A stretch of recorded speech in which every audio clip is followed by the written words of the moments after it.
Hello everyone. Today we are going to study plant physiology. Question 1. Describe the role of the plasma membrane in plant cells and explain the different types of transport mechanisms across the membrane. Answer. The plasma membrane controls the movement of substances into and out of the cell, maintaining homeostasis. Transport mechanisms include passive transport, diffusion, osmosis, and active transport requiring energy such as the sodium-potassium pump. Question 2. Explain the components of water potential and how they influence water movements in plants. Answer. Water potential is the potential energy of water in a system and consists of solid potential and pressure potential. Water moves from regions of higher water potential to lower water potential, influencing processes like osmosis and transpiration. Question 3. Discuss the structure and function of chloroplasts and their role in photosynthesis. Answer. Chloroplasts have a double membrane with thylakoid staked into grana and surrounded by stroma.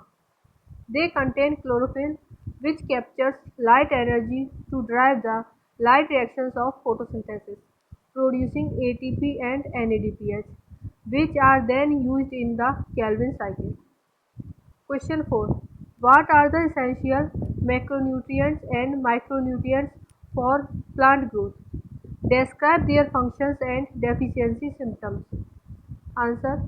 Macronutrients include nitrogen, phosphorus, potassium, calcium, magnesium, and sulfur. Micronutrients include iron, manganese, zinc, copper, molybdenum, boron, and chlorine. Functions range from structural roles, example nitrogen in amino acids, to enzyme cofactors.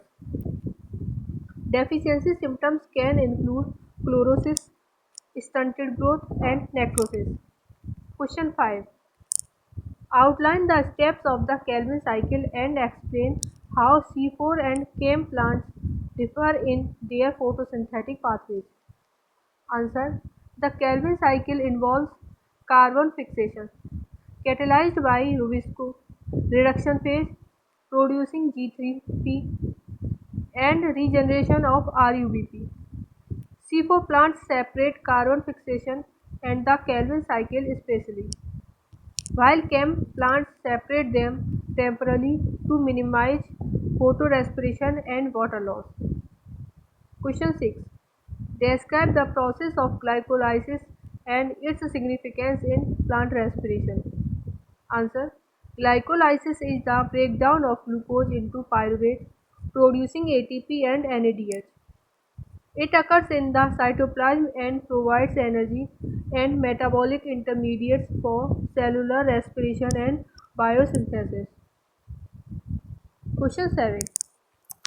Explain the role of plant hormones in regulating growth and development with examples for each major hormone. Answer. Auxins promote cell elongation, gibberellins stimulate stem elongation and seed germination, cytokinins promote cell division, ethylene regulates fruit ripening and leaf abscission, and abscisic acid induces dormancy and stress responses. Question 8. Discuss the process and importance of transpiration in plants. Answer. Transpiration is the evaporation of water from plant surfaces, primarily leaves.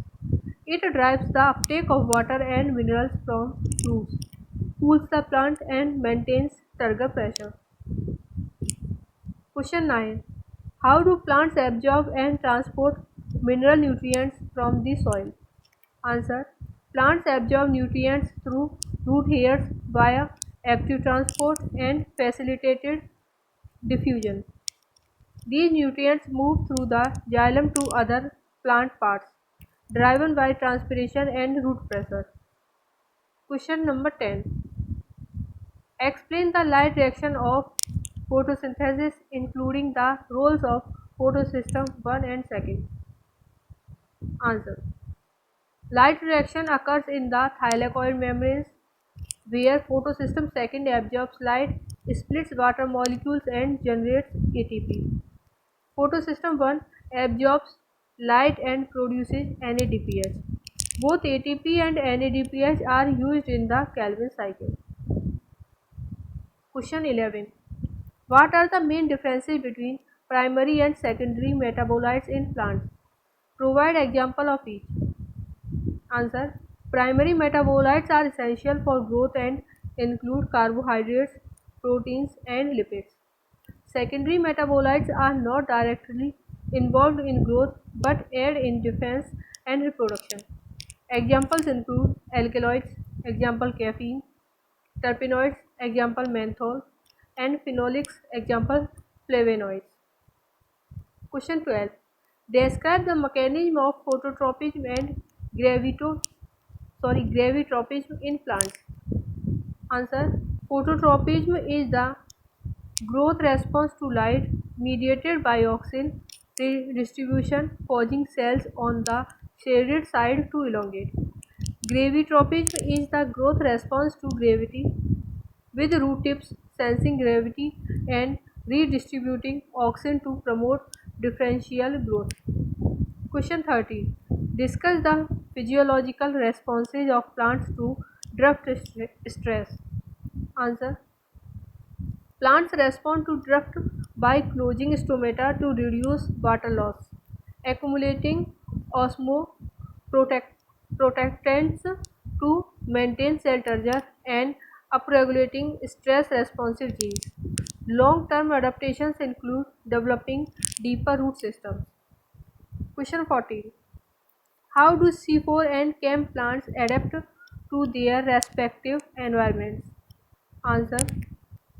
C4 plants found in hot, dry environments especially separate carbon fixation from the Calvin cycle to reduce photorespiration. CAM plants typically in arid environments temporarily separate these processes by fixing CO2 at night to reduce water loss. Question 15. Explain the electron transport chain in mitochondria and its role in ATP production. Answer. The electron transport chain located in the inner mitochondrial membrane transfers electrons from NADH and FADH2 to oxygen, generating a proton gradient that drives ATP synthesis via ATP synthase.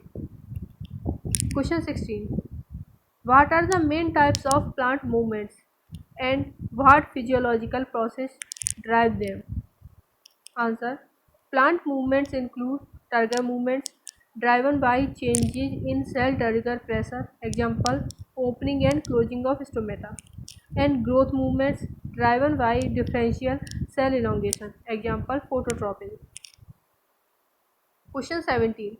Describe the process of nitrogen fixation and its importance in plant nutrition. Answer. Nitrogen fixation is the conversion of atmospheric nitrogen N2 to ammonia NH3 by nitrogen fixing bacteria, often in root nodules of legumes. This provides a usable form of nitrogen for amino acids and nucleotides. Question 18. How do plants sense and respond to changes in photoperiod? Answer. Plants sense photoperiod through phytochromes and cryptochromes, which regulate the expression of genes involved in flowering and other seasonal processes. Short day plants flower when nights are long, and long day plants flower when nights are short. Question 19. Explain the role of secondary metabolites in plant defense against herbivores and pathogens. Answer. Secondary metabolites such as alkaloids, terpenoids, and phenolics can deter herbivores by being toxic or unpalatable and inhibit pathogen growth. Examples include nicotine in tobacco and tannins in oak leaves. Question 20. Discuss the significance of the Krebs cycle in plant metabolism. Answer. The Krebs cycle occurring in the mitochondrial matrix oxidizes acetyl-CoA to CO2, generating ATP, NADH, and FADH2. It provides energy and metabolic intermediates for biosynthetic pathways. Question 21. How do plants cope with high salinity environments? Answer. Plants cope with salinity by excluding salts from the roots, compartmentalizing salts in vacuoles, synthesizing osmoprotectants, and adjusting osmotic potential to maintain water uptake. Question 22. Describe the role of abscisic acid in plant stress responses. Answer. Abscisic acid AB